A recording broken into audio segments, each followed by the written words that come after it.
Kairo knew what it meant to struggle. He had spent his life surviving in a world that never made room for him. But that night, as he walked home after another long day of selling candies at stoplights, he found something that would change everything. A faint cry, a sound so small, so fragile, that it almost disappeared into the city's noise. But Kairo heard it, he followed it, and what he found inside that trash bag would place him at the center of a mystery far greater than he could have imagined.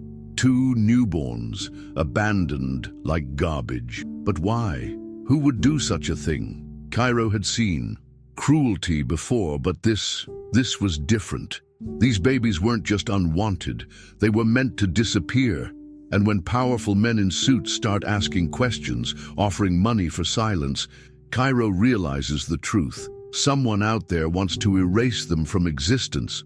This isn't just about saving two children. It's about uncovering a secret that was never meant to come to light. Stay until the end, because once Kairo discovers the truth, there's no turning back. And before we begin, tell us, where are you watching from?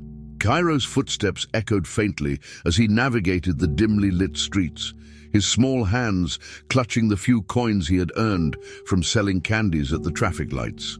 His stomach grumbled, but he was used to ignoring hunger. Tonight was like any other, until he heard it, a faint, desperate whimper. He stopped mid-step, his body tensing as he scanned his surroundings. The sound came from a narrow alley between two crumbling buildings. He hesitated, glancing back at the distant streetlights, but curiosity and something deeper, an unexplainable pull, urged him forward.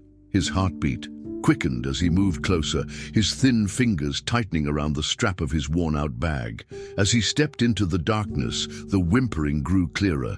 It wasn't just a sound, it was a cry, weak and fragile. His eyes darted around the alley until they landed on a black garbage bag, slightly torn at the edges, shifting ever so slightly. His breath hitched as he crouched down, his fingers trembling while reaching for the bag. The movement inside grew more frantic, as if sensing his presence. Swallowing hard, he tugged at the plastic, peeling it open with slow, deliberate motions. What he saw made his chest tighten in shock. Inside, wrapped in a stained, tattered cloth, were two tiny babies. Their bodies were fragile, their faces barely visible beneath the dim glow of a flickering street lamp in the distance. One of them let out a faint whimper, while the other lay unnervingly still. Panic surged through Kairo's veins. His first instinct was to call for help, but who would listen? Who would even care?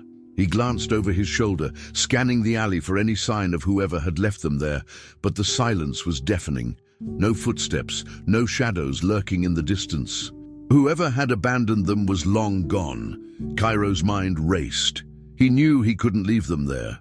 The cold night air was biting, and their tiny bodies were barely covered. He gently touched the cloth wrapped around them, feeling the dampness of filth clinging to their skin. They smelled of something sour, a mix of neglect and the putrid stench of the trash they had been left in. His stomach twisted at the thought. Someone had thrown them away like garbage. He clenched his jaw, his small fists tightening. Who could do such a thing? Who could look at two helpless babies and decide they were worthless? His own existence had been filled with hardship, but even he couldn't fathom something so cruel. His chest ached with something he couldn't name, a mixture of rage and sorrow. He couldn't leave them, but what could he do? Glancing around once more, Kairo scooped the fragile bundles into his arms, wincing at how light they were. They barely stirred, their breaths shallow. The urgency to move gripped him like a vice. He had to get them somewhere safe, but his options were limited.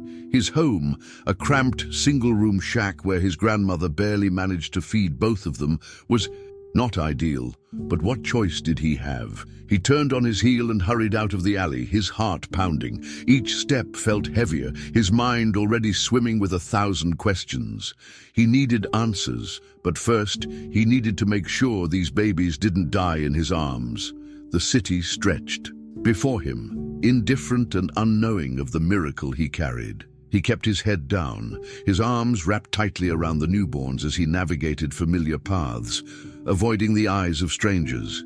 He could already hear his grandmother's voice in his head, warning him about bringing trouble home. But this wasn't just trouble. This was life and death. The weight of that realization pressed against his ribs, making it harder to breathe. His legs ached, but he pushed forward, his determination overpowering his exhaustion. As he neared his home, his steps slowed. His grandmother's house was barely standing, its walls cracked, its roof patched with whatever materials they could find. The dim light from inside flickered, a sign that their electricity was as unreliable as always. Kairo hesitated, adjusting the babies in his arms before stepping up to the door. He took a deep breath and knocked, the sound barely audible against the quiet of the night. A few seconds later, the door creaked open, revealing his grandmother's weary face. Her eyes narrowed the moment they landed on what he carried. "What have you done, Kairo?" Her voice was hoarse, laced with disbelief and something dangerously close to anger. He swallowed hard. "I found them," he whispered, "in a trash bag. Someone left them there." His grandmother's lips pressed into a thin line as she stepped aside, allowing him to enter. The room was small, barely enough space for the two of them, let alone two more. She sighed deeply, rubbing her temples before finally speaking. "You can't just bring in stray children like they're lost puppies," she said, though her tone lacked true malice. "They're not puppies," Kairo shot back, his voice trembling. "They're babies. They would have died if I left them." Silence stretched between them, heavy and suffocating. His grandmother looked at the tiny, frail forms in his arms, her expression unreadable. Then, with another sigh, she reached out, her old, calloused hands gently pulling back the cloth to get a better look at the infants. Her face softened just a little. "We don't have enough for ourselves," she murmured. "How do you expect to take care of them?" Kairo didn't know the answer, but what he did know was that leaving them behind had never been an option. Kairo pressed the babies closer to his chest, his small arms struggling to keep their fragile bodies warm. He had made his decision. He couldn't leave them to fate, but keeping them at his grandmother's house was out of the question. He had to hide them, at least until he could figure out what to do. His mind raced through the places he knew, the alleys, the abandoned structures, anywhere that would shield them from the eyes of others. Then he remembered the old warehouse near the market district. It had been empty for years, its windows shattered, its walls covered in peeling paint. No one ever went there. It wasn't much, but it was better than the streets. He adjusted his grip on the babies and moved quickly, keeping to the shadows, his heart pounding with every step. His eyes darted from side to side, scanning for anyone who might be watching. The city never truly slept, and danger lurked in every corner. If someone had thrown these babies away, there was a chance they'd come looking for them. He couldn't risk being seen. Reaching the warehouse, Kairo hesitated for only a second before slipping through the broken wooden panel in the back, just as he had done years ago when he sought shelter from the rain. Inside, the air was thick with dust, and the faint scent of mold clung to the walls, but it was quiet, secluded. He quickly found a corner where the floor was dry and carefully set the babies down. They whimpered softly, their tiny bodies trembling. He had nothing to cover them with, just the thin cloth already wrapped around them. His stomach twisted with worry. How was he supposed to take care of them? He had barely enough food for himself. He knelt beside them, his fingers brushing against their cold skin. They needed warmth, food, things he didn't have. He reached into his pocket and pulled out the few coins he had left. Not enough for much, but maybe he could get some milk. His own hunger gnawed at his insides, but he pushed it aside. These babies needed him more. He stood up, taking one last look at them, before slipping back out into the night. The small corner store near the market was still open, though its shelves were nearly empty. Kairo stepped inside, his fingers gripping the coins tightly. Behind the counter, Hassan, the store owner, barely glanced up as he entered. "Back again," the man muttered, his voice rough. "Didn't make enough." Today, Kairo shook his head and placed his money on the counter. Milk, he said simply. Hassan gave him a long look before sighing and reaching under the counter. He placed a small carton on the surface, his expression unreadable. Not much you can do with just this, he muttered. Kairo didn't respond. He grabbed the carton, nodded and turned to leave, but just as he stepped outside, voices caught his attention. He froze, his body tensing. Two men, sharply dressed in dark suits, stood a few feet away, speaking to one of the street vendors. Something about them sent a chill through him. He edged closer, just enough to hear their conversation. "Have you seen anything unusual?" one of the men asked, his voice smooth yet firm. The vendor, an older man with tired eyes, scratched his chin. "Unusual?" he repeated. "Like trouble?" The second man, taller with sharper features, stepped forward. "Like a baby," he clarified. Kairo's breath caught in his throat. He pressed himself against the wall, his heart hammering against his ribs. The vendor hesitated. "Can't say I have," he said, but then his brow furrowed. "Although, now that you mention it, I did hear something last night. And crying. Didn't think much of it, but this morning, nothing. Strange, huh?"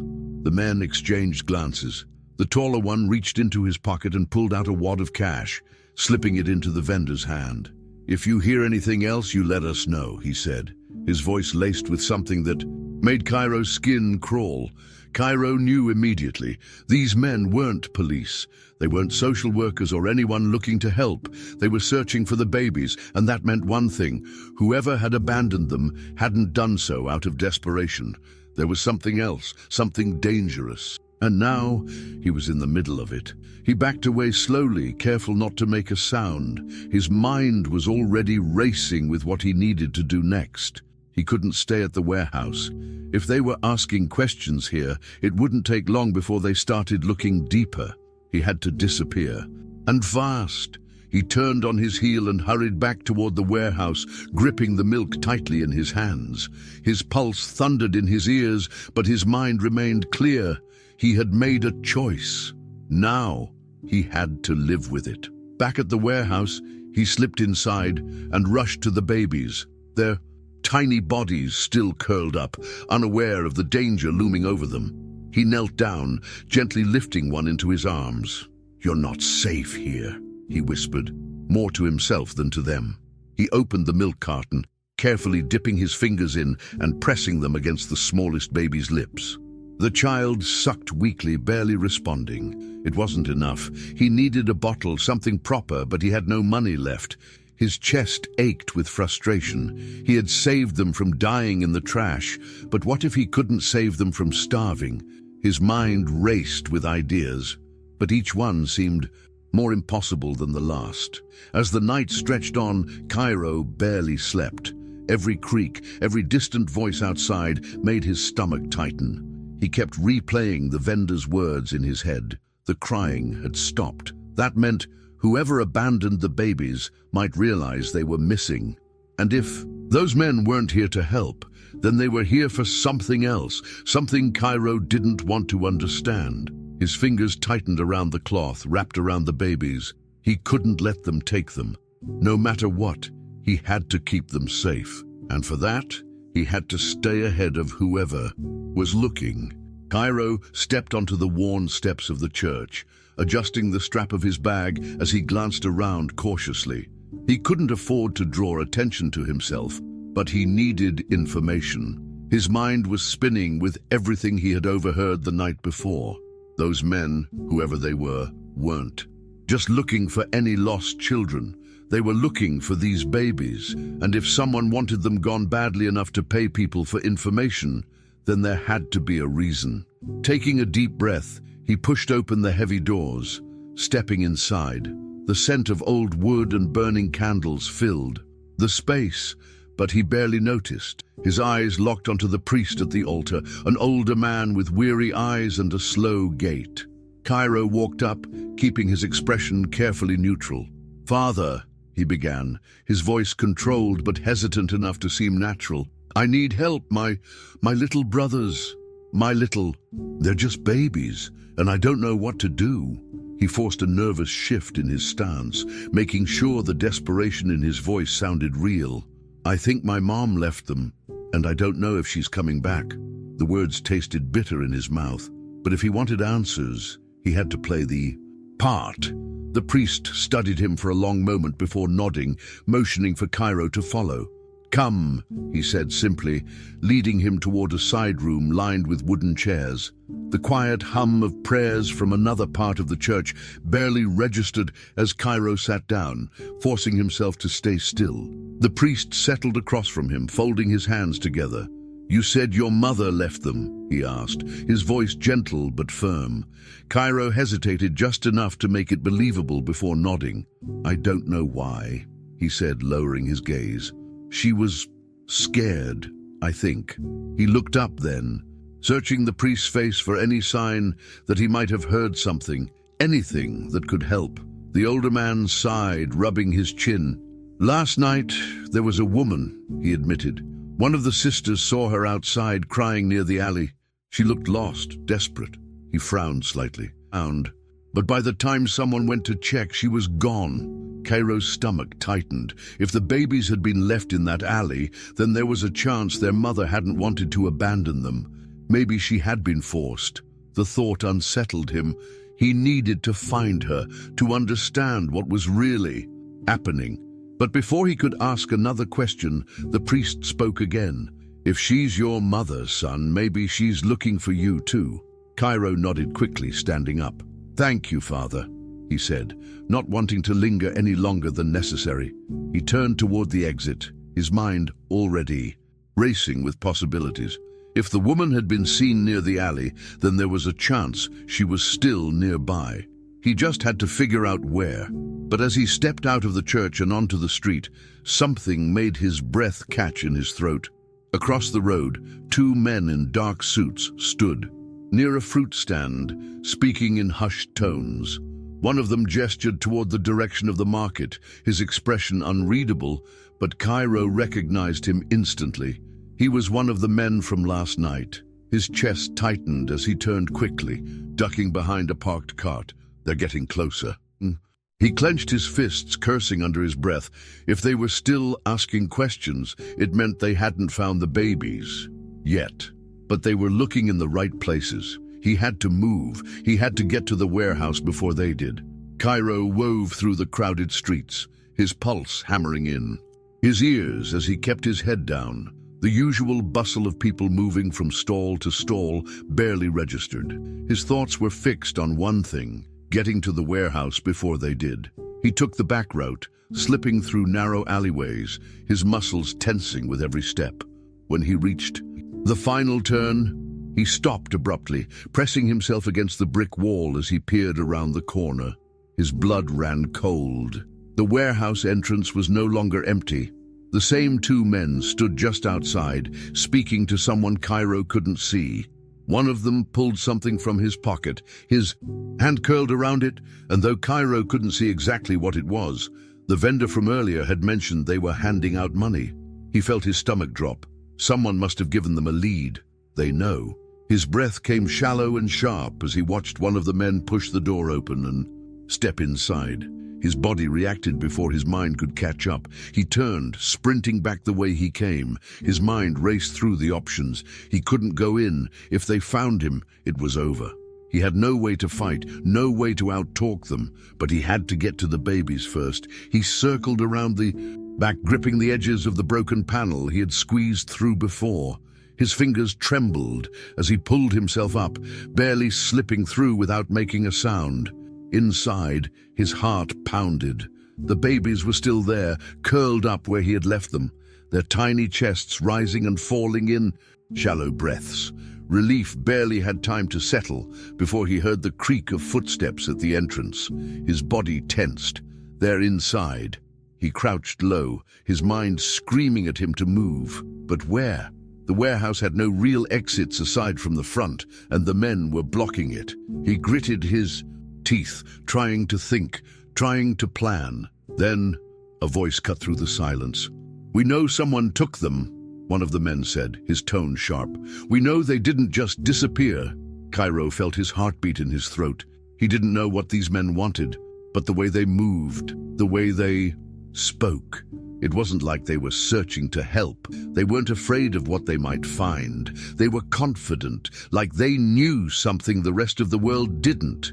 He reached out, carefully pulling the babies closer to him, shielding them with his own body. He had to get them out. But how? His eyes darted to the rusted shelving units lining the far wall. If he could climb up, maybe, just maybe, he could hide. He didn't have time to think. As the sound of footsteps drew closer, he moved, cradling the babies against his chest as he carefully climbed up the shelving, pressing his body against the cold metal. His breathing was controlled, quiet. Below him, the two men walked further inside, scanning the space. He could see their faces now. Their eyes weren't searching in panic. They were searching with purpose. One of them stopped near where the babies had been. He stared at the empty cloth left behind and let out a slow, deliberate exhale. Then he turned to his partner. "They were here," he murmured. "Not long ago." Kairo's hands tightened around the babies as his stomach twisted. They're too close. He had to make a decision, and he had to make it now. Kairo kept his distance, his body pressed against the crumbling wall of an old building as he watched the two men move with purpose. They had left the warehouse, their expressions unreadable, but their urgency was clear. They hadn't found what they were looking for, and that meant they would keep searching. He had no choice. He had to follow them. He needed to know who they were, why they wanted the babies, and most importantly, who had abandoned them in the first place. Adjusting the straps of his worn-out bag, he tightened his grip on the little bottle of milk he had managed to salvage. His heart pounded as he moved silently behind them, his small frame making it easier to remain unseen. The men walked with confidence, weaving through the maze of alleys with familiarity.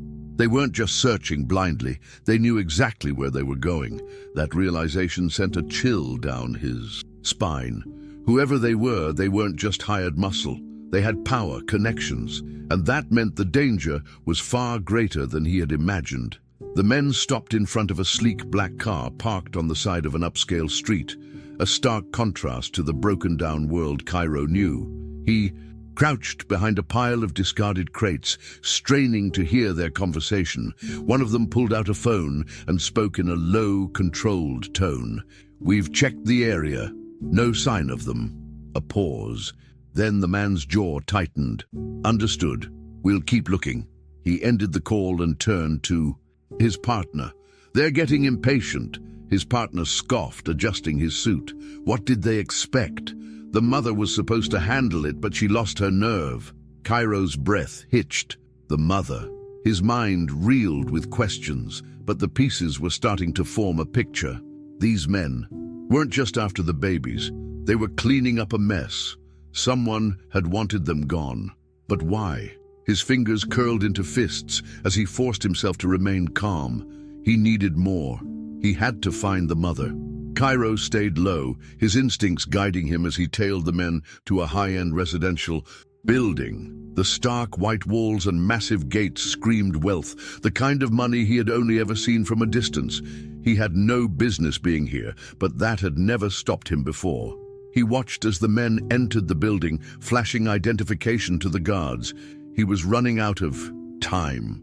If the mother was connected to this place, she wouldn't be safe for long. He scanned the area, searching for another way in, and spotted a delivery worker pushing a cart toward the service entrance. Without hesitation, Kairo moved.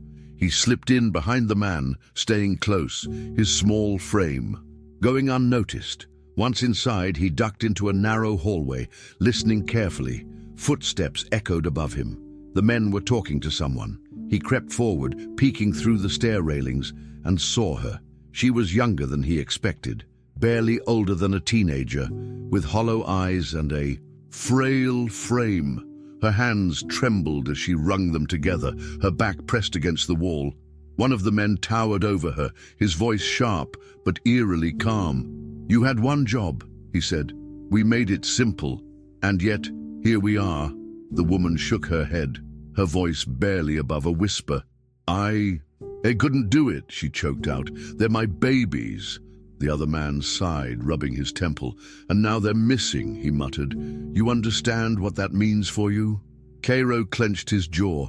They were threatening her. The realization settled deep in his bones. She hadn't abandoned them because she wanted to. She had been forced to. His grip tightened on the railing as he watched the woman shake her head violently. Please, she begged. I didn't ask for this.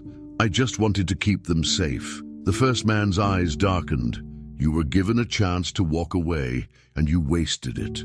Kairo couldn't stay hidden any longer. He had heard enough. He stepped forward, his heart hammering but his voice steady. She didn't waste anything, he said. The room went silent. The woman's eyes widened, her breath catching in her throat as she stared at him. The men turned sharply, their gazes, their narrowing. And who the hell are you? One of them demanded. Kairo stood his ground. I'm the one who found them, he said, watching their faces carefully. Their expressions shifted, surprise then calculation. They were sizing him up, deciding what to do. He didn't give them the chance. I know what you're doing, he continued. You don't want those babies safe. You want them gone. The taller man smirked, taking a slow step forward. Smart kid, he murmured, but you have no idea what you're involved in. Kairo didn't flinch. I know enough, he said. I know they're important. I know someone doesn't want them to exist. He turned his eyes to the woman. And I know you didn't want to leave them. Tears streamed down her face as she nodded, her voice breaking. They told me I had no choice, she whispered. If I wanted to live, I had to get rid of them. Kairo's stomach twisted, but he forced himself to stay focused. The men were still watching him, waiting for his next move. He took a careful step back, his mind racing. He had to get out of here. He had to get back to the babies before these men figured out where they were. The woman was still shaking, her body rigid with fear. Kairo glanced at her, his voice low but firm. If you want to fix this, you have to come with me. The men laughed, a cold, humorless sound. And where exactly do you think you're going? One of them asked. Kairo didn't answer. He reached for the woman's wrist and pulled. Now, for a second, she hesitated. Then with a sharp breath she ran. Everything happened at once. Shouts erupted behind them as Kairo and the woman bolted through the back exit, weaving through the narrow corridors. The men weren't far behind, their footsteps pounding against the floor. Kairo's mind was a blur of escape. Routes, shortcuts, anything to get them out. He had spent his life outrunning trouble. He could do it again. He pulled the woman through a side alley, twisting and turning through familiar streets until the sounds behind them faded. Only when they reached a hidden corner behind an old shop did they stop. The woman collapsed against the wall, her breath ragged. Kairo crouched beside her, his hands still shaking from adrenaline. We don't have time, he said. They're going to keep looking, and they're not going to stop until those babies disappear. The woman met his eyes, fear and determination warring within her. Then we have to stop them, she said. For the first time, Kairo felt it. He wasn't alone in this fight anymore, but the danger had only just begun. Kairo's pulse thundered in his ears as he and the woman crouched behind the abandoned shop, their breaths ragged from running. He knew it wouldn't take long before the men found them again. They were too powerful, too connected. They had resources, and he had nothing except the truth, and that was worth more than anything those men could offer. The woman beside him, the mother of the babies, gripped his arm, her fingers trembling. We can't keep running forever, she whispered, her voice barely holding together. Kairo swallowed hard, his mind racing. He had spent his entire life surviving, dodging trouble, keeping his head down. But this wasn't just about him anymore. Those babies were supposed to disappear. Someone wanted them gone, and if he didn't act now, they would. He exhaled sharply and made his decision. We have to end this, he muttered. The woman looked at him, desperation and exhaustion battling in her eyes. How? She asked. Kairo didn't hesitate. We go to the police.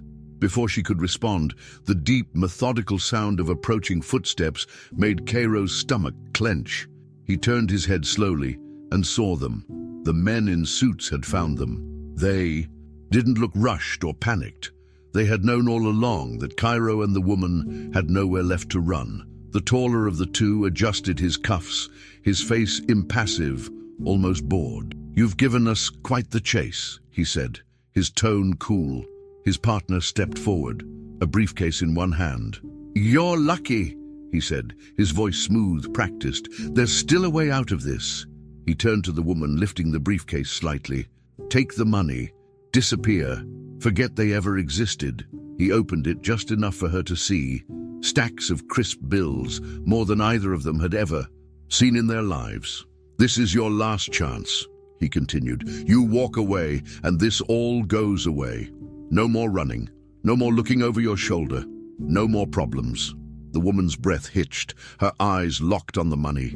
Kairo saw the way her fingers twitched, the hesitation flickering. In her expression, it was enough money to start over, enough to escape the life she had been trapped in. But Kairo knew exactly what that deal meant. If she took it, the babies would never be safe. They wouldn't just disappear, they would be erased.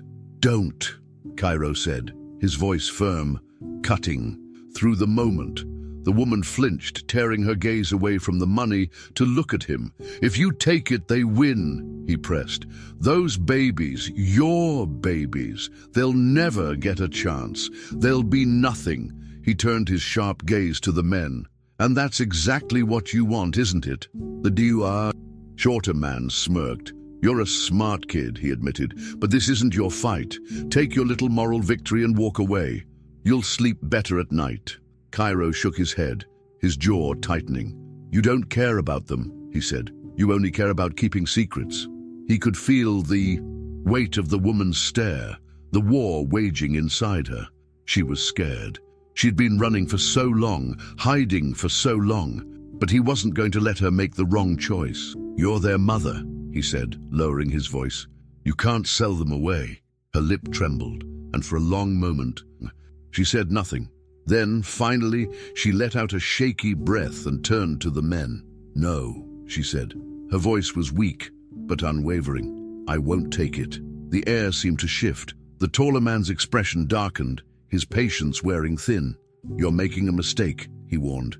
"You have no idea what you're getting yourself into." Kairo already knew what would happen next. If they couldn't buy her silence, they would make sure no one ever heard from her again. He had to move, now. Without thinking, he grabbed her wrist. "Run," he whispered. But this time, they weren't running to hide. They were running to end it. He pulled her along, weaving through the streets with a clear destination in mind. The police station wasn't far. He just had to get there before the men caught up. His lungs burned, his legs ached, but he didn't slow down. The woman kept up beside him, her grip tightening as realization set in. They weren't alone anymore. They had someone to fight for. They had something worth saving. The moment the station came into view, Kairo felt something like relief break through the panic. He burst through the doors, dragging the woman inside. Officers turned, startled, but Kairo didn't stop. "I need to talk to someone," he said, his voice louder than he had ever dared to speak before. "Now!" The next hours blurred together. Questions, statements, disbelief. The officers were skeptical at first. Who would believe the story of a street kid and a woman with nothing left? But then the evidence started piling up. The babies hidden away. The men in suits lingering around the city, asking questions no normal person would ask. And finally, the truth came out. The babies weren't just abandoned children. They were heirs, the secret children of a powerful billionaire. And someone, somewhere, had wanted them gone. Once the media caught wind of the story, there was no stopping it. The press exploded with headlines, demanding answers, digging into the powerful family that had tried to erase their existence. The billionaire himself, forced into the public eye, had no choice but to acknowledge them. He couldn't deny their blood, not when the world was watching. And with the world watching, The babies were safe. Kairo stood outside the police station, watching as the chaos unfolded. The woman stood beside him, silent, her eyes distant. She had fought and she won. But she had lost too. She had lost the chance to live quietly, to disappear. Now, she was tied to the truth forever. Kairo exhaled, glancing down at the babies, bundled up safely in her arms. They had almost been erased from the world. Almost, but not anymore. He reached out, brushing a gentle hand over one of their small faces. "You weren't supposed to exist," he murmured. "They tried to throw you away." His fingers curled slightly, then relaxed. "But now you have a chance." For the first time in his life, Kairo wasn't just surviving. He had done something that mattered, and for once he let himself feel it. What an emotional story. How did you feel following this journey? Leave your comment, we'd love to hear your thoughts. If this story touched your heart, don't forget to subscribe to the channel and leave a like. This helps us keep bringing you more special stories.